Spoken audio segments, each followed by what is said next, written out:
Bollywood superstar Shahrukh খানের ছেলে আরিয়ান খানকে সাধারণত জনসমক্ষে বেশ গম্ভীরভাবেই দেখা যায়। মুখে হাসি খুব একটা দেখা যায় না বললেই চলে।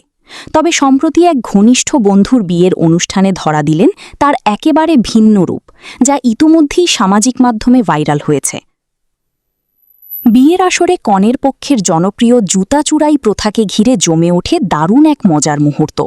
বরের জুতো যাতে কেউ চুরি করতে না পারে সেই দায়িত্ব নিজের কাঁধে তুলে নেন আরিয়ান। ভিডিওতে দেখা যায় কনের বোন ও বান্ধবীরা জুতো নিতে এগিয়ে এলে আরিয়ান তার বন্ধুদের নিয়ে তা রুখে দিচ্ছেন। এক পর্যায়ে হাসি ঠাট্টার মধ্যেই শুরু হয় কাড়াকাড়ি, যা পুরো পরিবেশকে প্রাণবন্ত করে তোলে। এই মুহূর্তেই ধরা পড়ে তার এক ভিন্ন ব্যক্তিত্ব। কালো ডিজাইনার পাঠানি স্যুটে স্টাইলিশ লুকের পাশাপাশি তার প্রাণখোলা হাসি বিশেষভাবে নজর কাড়ে। সাধারণত পাপারাজ্জিদের সামনে সংযত ও গম্ভীর থাকা আরিয়ান বন্ধুদের মাঝে হয়ে উঠেছিলেন একেবারে চনমনে, এমনটাই বলছেন নেটিজেনরা। ভিডিওটি ছড়িয়ে পড়ার পর সামাজিক মাধ্যমে মন্তব্যের বন্যা বয়ে গেছে। কেউ মজা করে লিখেছেন, রাজা খানের ছেলে যখন পাহারায় তখন জুতো চুরি করা অসম্ভব। আবার কেউ তার হাসি মুখ দেখে মুগ্ধ হয়ে প্রশ্ন তুলেছেন, হাসলে এত সুন্দর লাগে, সবসময় এত গম্ভীর কেন?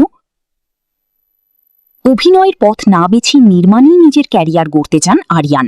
তার পরিচালনায় তৈরি web series the bastards of Bollywood ইতোমধ্যেই দর্শক মহলে প্রশংসা কুড়িয়েছে। যদিও নতুন কোনো প্রজেক্টের ঘোষণা এখনও দেননি তিনি, তবুও ভক্তদের আগ্রহ দিন দিন বাড়ছেই।